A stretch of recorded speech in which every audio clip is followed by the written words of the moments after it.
Campbell had never been weak. He was the only son of a wealthy trader, raised to observe quietly, think carefully, and act when the moment was right. He had inherited intelligence, discipline, and patience from his father, but more than anything, he had inherited a warning: wealth reveals true hearts. When his father died suddenly, the house changed overnight. The respect that once wrapped every corner vanished. Decisions were made without him. His stepmother, Zainabu, who had smiled warmly at the funeral, began to reveal her true self, a woman who measured love in coins and power.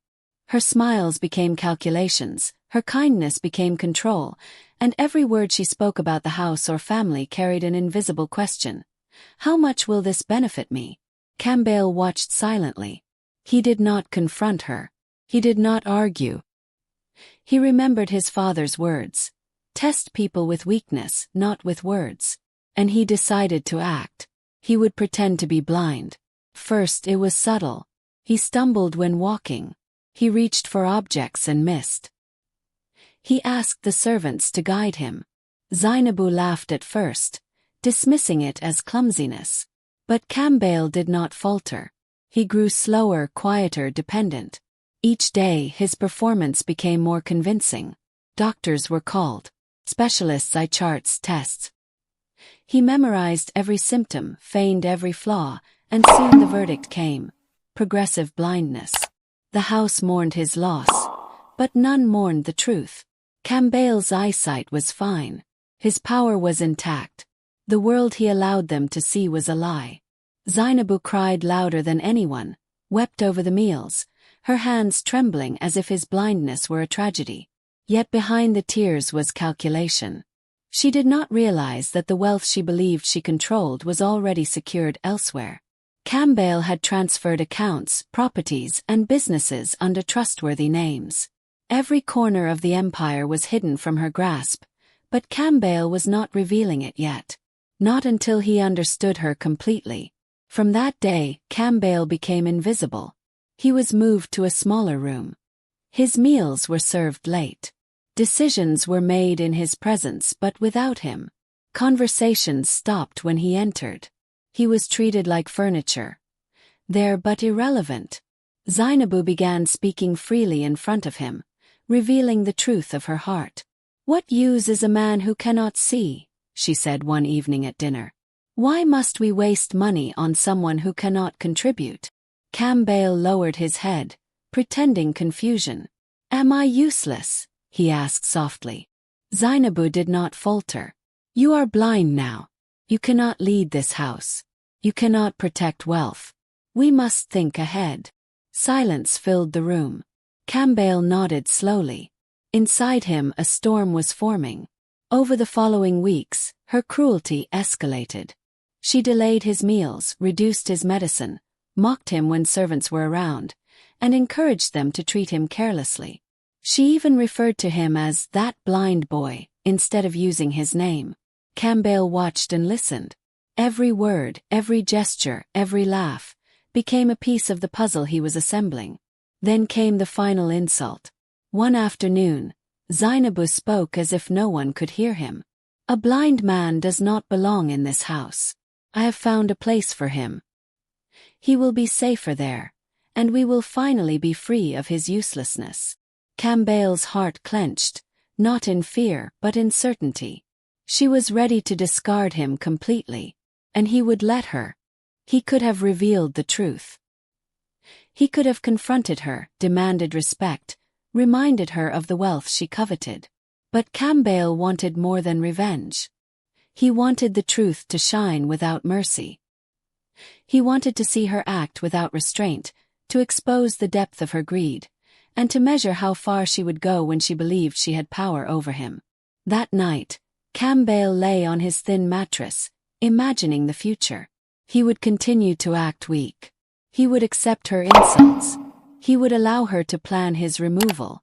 And when the time came, he would show her that the blind man she thought powerless was, in fact, untouchable. The house slept in silence, unaware that a storm was already brewing within its walls. Campbell's plan was simple but deadly. observe, endure, and reveal. He would let her take each step, believing she was victorious, until the day the truth hit like thunder. The first step was patience, the second observation, the third preparation. And he was ready. Zainabu smiled that night, thinking she had finally gained control. She did not know that her steps were being carefully noted. She did not know that the blind boy had already hidden every secret she sought to possess. She did not know that every plan she whispered, every cruel thought she entertained, was strengthening the storm waiting to break. Weeks passed since Campbell had begun his act of blindness, and the atmosphere in the house grew heavier with each day. Zainabu, confident in her perceived victory, had begun to drop every pretense of kindness. She spoke more freely in front of relatives and servants, her words sharp, her voice commanding. The moment of pretending he was helpless had emboldened her. She believed she held the reins of both the house and the fortune. Each morning, Campbell performed his part flawlessly. He stumbled when walking, dropped utensils, and fumbled with his meals. Servants guided him patiently, unsure if they should pity him or fear Zainabu's anger. Every misstep, every whispered comment, every laugh from Zainabu he stored carefully in his mind. He was collecting not only evidence of her cruelty but also the strength to strike when the time was right. Over the first few weeks, Zainabu's control grew. She started limiting his meals, sending him smaller portions, cold and tasteless, as though to remind him of his supposed uselessness. Medicines were delayed, appointments ignored, and even small gestures of care were withheld. Servants hesitated, unsure whether to follow her cruel instructions or remain loyal to the son of their late master. Campbell noted every hesitation, every twitch of conscience, every divided glance. One afternoon, Zainabu summoned him to the main hall. She gestured toward a stack of account books. "Campbell," she said sharply, "bring these to me." He moved slowly, his hands trembling as he reached for them. I cannot see properly, Ma," he whispered. His voice was soft, weak. Her eyes gleamed with triumph. "Exactly," she said. "A blind man should not handle such responsibilities. Leave it to me. I will manage what you cannot." That evening, Zainabu gathered distant relatives visiting from the city. In front of them, she bragged about her management, mocking Campbell subtly but confidently. "We cannot leave the estate to someone who cannot see. I have ensured everything runs smoothly," she said, smiling cruelly. The relatives nodded politely, unaware of the secret that Campbell already controlled every asset beyond her reach. Days turned into weeks, and Zainabu grew bolder. She started referring to him openly as "that blind boy," no longer hiding her disdain. She spoke to servants about moving him to a care facility, where he would be safer and less of a burden. She even joked about how his father's wealth could now be fully under her control, the greed shining in her eyes without any shame. Campbell observed everything quietly, his patience endless. He never reacted to her insults. He allowed her to feel victorious, to take each step believing she had the upper hand. But inside him, a storm was building, fierce and silent.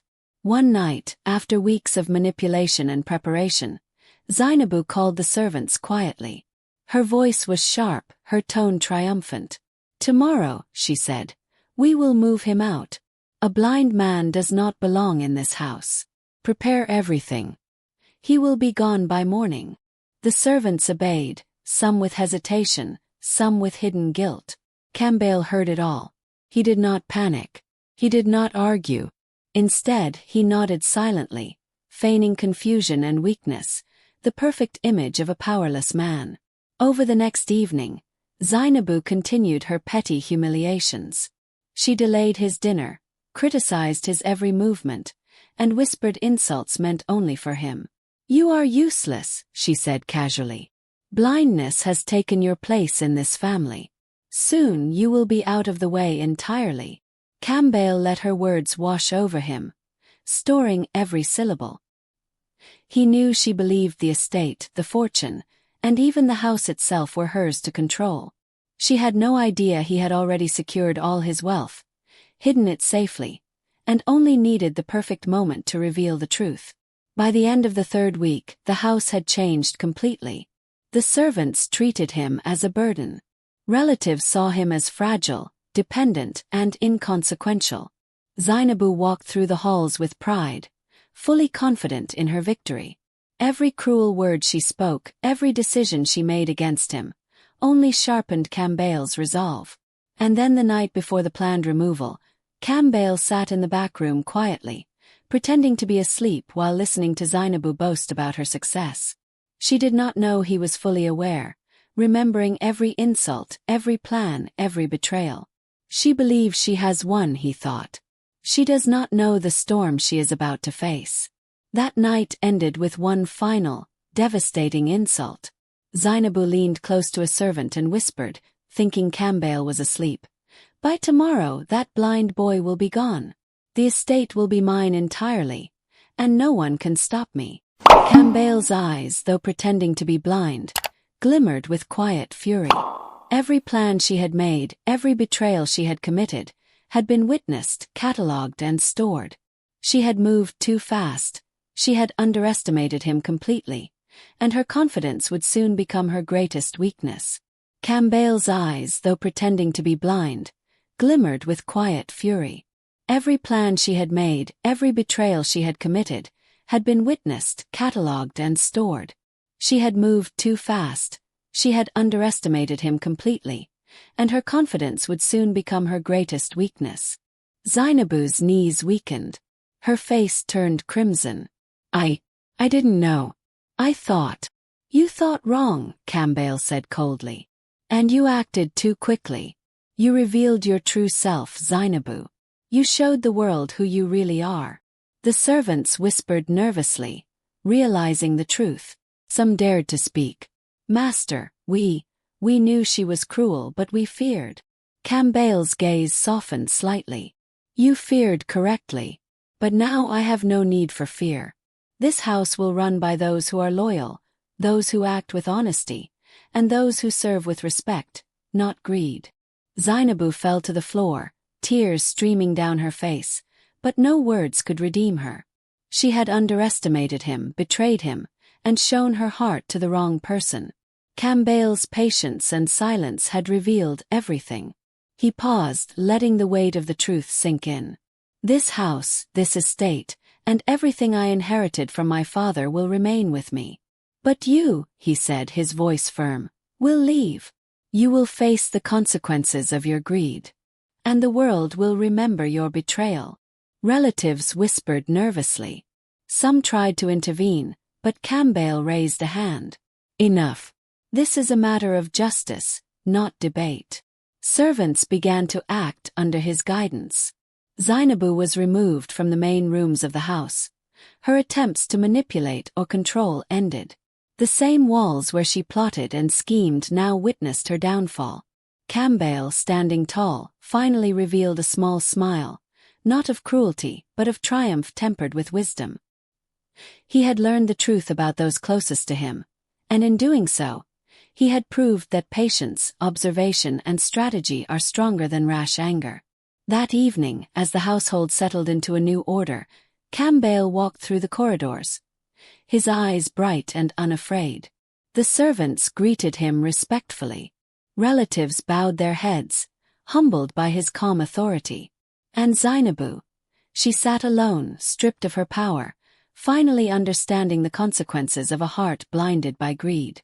Cambail's final words echoed softly in the hall, for anyone who would listen. True wealth is not counted in money alone. It is measured by patience, wisdom, and the ability to see people for who they truly are. The blind man had been a lesson, a test, and finally a revelation. And the house, once full of deceit, was now alive with honesty, loyalty, and respect, because Cambail, who everyone thought was powerless, had proven that true vision comes from the mind and heart, not just the eyes. Cambail's eyes, though pretending to be blind, glimmered with quiet fury. Every plan she had made, every betrayal she had committed, had been witnessed, catalogued, and stored. She had moved too fast, She had underestimated him completely, and her confidence would soon become her greatest weakness. The next morning, the house stirred with routine, unaware that everything was about to change.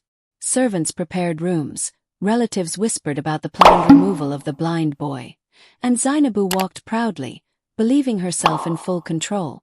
She imagined the estate and fortune fully under her grasp. Campbell moved slowly, leaning on a servant for support, his head bowed as always. But when he reached the main hall, he straightened abruptly. His hands, steady now, released the servant's guidance. His voice rang out, firm, calm, and commanding. "Stop!" The hall fell silent. Servants froze mid-step. Relatives looked on in shock. Zainabu's smug smile faltered.